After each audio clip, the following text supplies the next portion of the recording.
Agriculture. India is an agricultural important country. Two-thirds of its population is engaged in agricultural activities. Agriculture is a primary activity which produces most of the food that we consume. Besides food grains, it also produces the raw material for various industries. For example, the agricultural sector provides the sugarcane for the sugar industry. Apart from that, moreover, some agricultural products like tea, coffee, spices, etc. are also exported. Coming to the types of farming, agriculture is an age-old economic activity in our country. Over these years, cultivation methods have changed significantly, like the introduction of HYV, irrigation methods like tube well, fertilizers, insecticides, pesticides, etc. Farming varies from subsistence to commercial type. At present, there are different types of farming done in different parts of the country, India. Coming to the first type of farming, that is subsistence farming or primitive subsistence farming. This type of farming is still practiced in a few pockets of India. Primitive subsistence agriculture is practiced on small patches of land with the help of primitive tools like hoe, dhow and digging sticks. And family and community labor is the main form of labor. So we see that in this type of farming, it is done only in certain pockets. It is not very common.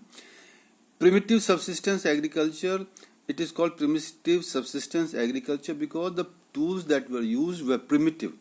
The tools were very simple tools which were made by early man or were not very developed tools. And day-to-day, common man tools were there, and not much technology was involved in those tools. They were like hoe, dhow, and digging sticks. And it was done on small patches of land, or to say that the agriculture was done on small farm holdings or small farms. And most of the labor, that's why, was provided by the family itself, and they did not hire labor from outside. Another important factor is that this type of farming depends on monsoon and natural fertility of the soil and suitability of the environmental conditions to the crops. It is dependent on monsoon. Irrigation methods are not there. Tube wells are not there. We don't hear about canal irrigation. And no insecticide pesticides are provided. It is dependent on natural fertility.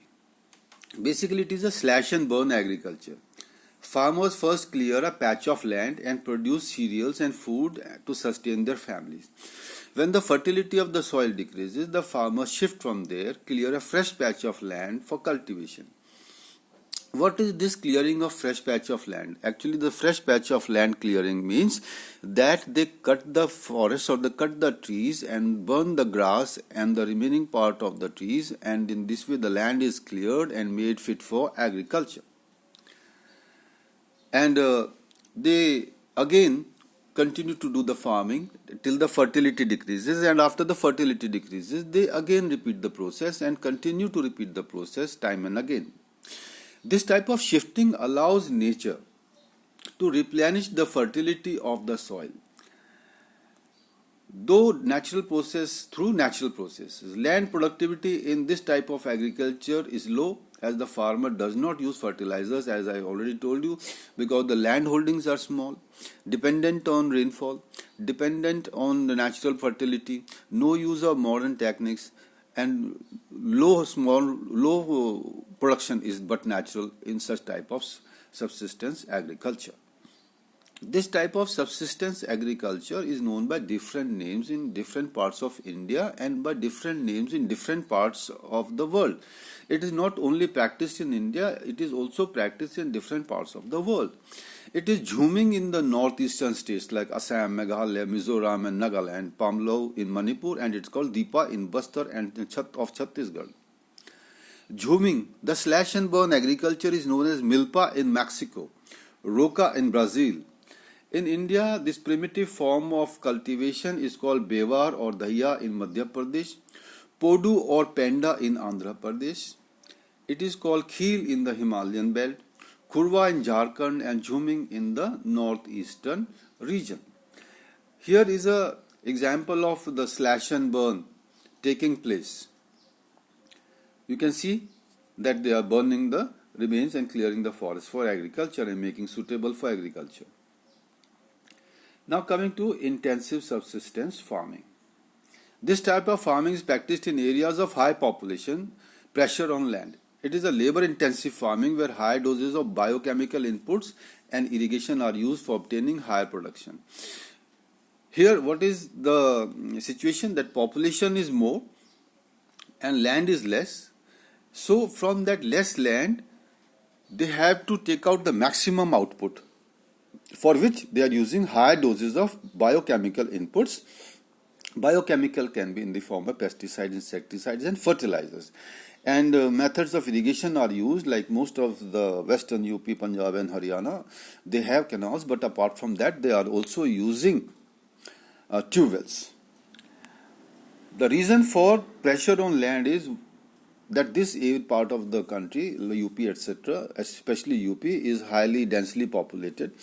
But here, in the context of the topic, the right of inheritance leading to the division of land among successive generations has rendered land holdings uneconomical. There is a farmer, he has 10 hectares of land. He has two sons. After his death, or his two sons will inherit the land, 5 hectares each. So the land gets divided and the land holdings become smaller.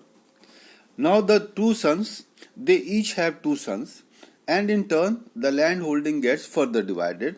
So by the time the land reaches the grandson, it is only 2.5 acres. And then that grandson has to support his entire family on the 2.5 acres of land. So what is happening? Due to continuous division, by coming from generation to generation, from the grandfather to the son and from the son to the grandson, then it happens that the land holdings become small, and that's why there is a lot of pressure and they have to get more and more agricultural products from that. And in order to do that, they are using you can say high doses of chemical fertilizers and irrigation methods, etc. The farmers continue to take maximum output from the limited land in the absence of alternative source of livelihood. Why do they have to work in the land? Why can't they do anything else? Because the alternative sources of livelihood or employment is not available. Most of them are also working disguisedly unemployed. Thus, there is enormous pressure on agricultural land. Coming to the next part is commercial farming. The main characteristic of this type of farming is the use of higher doses of modern inputs. Children, you have heard of HYV, high yield variety seeds. Earlier seeds were there which were giving low production from 1 acre of land. With the use of HYV seeds, you could get more production from the same 1 acre of land and many times more. And they were also using chemical fertilizers like phosphorus, nitrogen, and they were using potassium, and they are using insecticides and pesticides in order to obtain higher productivity. So for commercial farming, they are using modern farming techniques. The degree of commercialization of agriculture varies from one region to another. For example, in the northern states, Punjab, Haryana, UP, the main food wheat is there. The main grain is wheat. So the maximum people eat wheat. But they also grow rice. But they eat very less rice, and the main purpose of growing rice in this region is to sell it in the market. It is for commercial purpose. Similarly, in Odisha, there rice is the subsistence crop, whereas if they grow wheat, then it will be a commercial crop.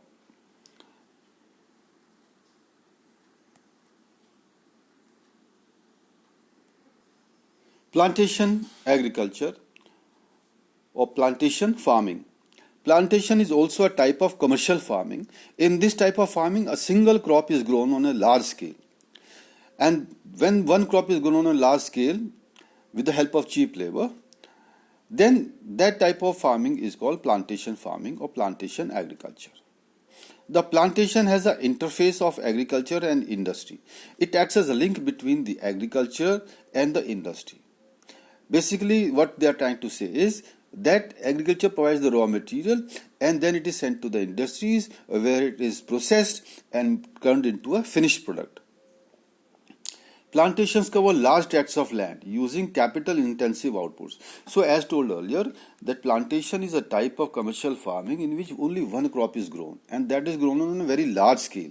And for that you need a lot of capital, money is invested. So it is capital intensive, and it also cannot be done by few persons. You need a lot of labor. Sometimes the labor will be insufficient in the area where the plantation is existing. So people from nearby areas or nearby states also come to work in the plantations, and that is called migrant labor. All the produce is used as raw material in respective industries, and whatever is produced is sent to the industries of that particular product, and it is refined and finished and then sold in the market. In India, tea, coffee, rubber, sugarcane, banana, etc. are the important plantation crops. These are the plantation. You hear of tea plantation, coffee plantation, rubber plantation, where there is a large area under tea cultivation or large area under coffee cultivation. Similarly, rubber or sugarcane. And in certain areas there are banana plantations also, where only one crop is grown on a very large scale, that is banana. Now, tea is a plantation crop in Assam and North Bengal. Coffee in Karnataka are some of the important plantation crops grown in these states. Since the production is mainly for the market, the plantation crop is grown on a large scale with the intention of selling it in the market.